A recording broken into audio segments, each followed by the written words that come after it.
Užsakę parinktus mokymus ir atlikę apmokėjimą elektroniniu paštu, kurį nurodėte užsakymo anketoje, gausite prisijungimo prie mokymų sistemos duomenis. Prisijungimo slaptažodis greičiau suteikiamas apmokant elektroninės bankininkystės sistema. Į jūsų nurodytą elektroninį paštą jį atsiųsime per kelias minutės. Apmokant pavedimu, laišką su prisijungimo duomenimis gausite ne vėliau nei per 24 valandas po apmokėjimo. Darbo dienomis arba pirmą darbo dieną, jeigu apmokėjimą įvykdėte ne darbo dienomis. Mūsų atsiųstame laiške bus nurodyti prisijungimui reikalingi duomenys. Tai yra užsakymo paraiškos numeris ir slaptažodis. Prisijungimo skiltyje suvedus gautus duomenis ir paspaudę mygtuką tikrinti, pateksite į mokymų sistemos aplinką, kurioje galėsite identifikuoti savo duomenis, užsakytus mokymus, jų galiojimo datą bei su įvykdytų apmokėjimu susijusią informaciją. Skiltyje užsakyti mokymai surasite eilės tvarka pateiktus jūsų užsakytus mokymų modulius. Pradėkite nuo pirmo modulio. Dešinėje ekrano pusėje šalia modulio pavadinimo paspausdami mygtuką Mokytis. Kai būsite pasiruošę klausytis mokymų, atsiradusioje lentelėje spauskite OK. Nepamirškite, kad šių mokymų išklausimui ir egzamino laikymui bendras skirtas laikas yra 72 valandos. Todėl pradėkite mokymus tik tada, kai būsite tikri, kad suspėsite tai padaryti per nurodytą laiką.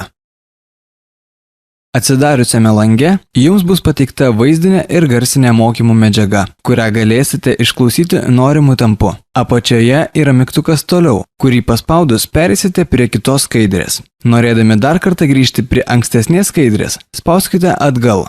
Norėdami įrašą prie vaizdinės medžiagos išklausyti dar kartą, grotuvo juostoje spauskite Groti.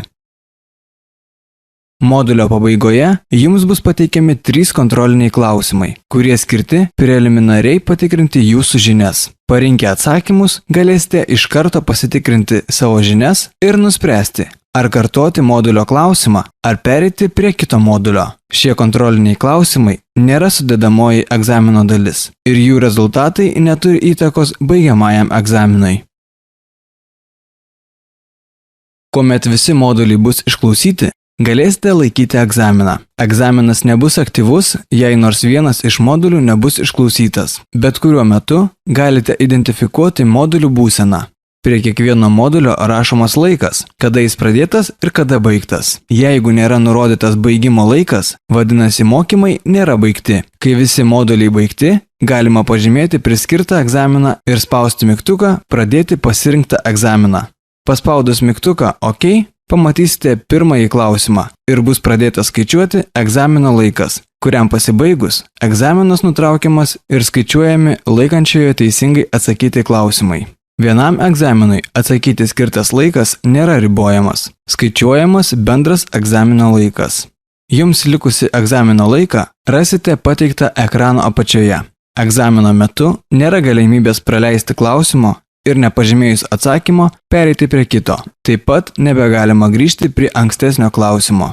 Atsakius į visus egzamino metu pateiktus klausimus ar pasibaigus egzamino laikui, jums bus iš karto pateikiamas egzamino rezultatas. Egzaminas laikomas išlaikytų, jei surenkama ne mažiau kaip 80% galimos balų sumos.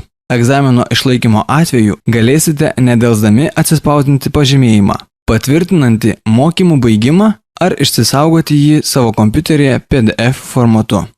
Jeigu pamiršote tai padaryti, galite bet kuriuo metu iš naujo prisijungti prie užsakytų mokymų sistemos ir egzamino skiltyje rasite jums paruoštą pažymėjimą. Jeigu egzamino nepavyko išlaikyti iš pirmo karto, rekomenduojame mokymus išklausyti dar kartą, užtvirtinti savo žinias ir tik tuomet egzaminą laikyti antrą kartą. Egzaminą iš viso galite laikyti tik 2 kartus, tai yra jums vieną kartą suteikiama nemokama galimybė perlaikyti egzaminą. Jeigu egzamino neišlaikysite ir antrą kartą, turėsite mokymus užsakyti iš naujo. Nepamirškite, kad mokymų išklausimui ir egzamino laikymui bendras skirtas laikas yra 72 valandos. Jei kyla klausimų, ar turite pastabų, kviečiame susisiekti su mumis nurodytų telefonu ar rašyti ekrano dešinėje pusėje apačioje esančiame užklausos lange.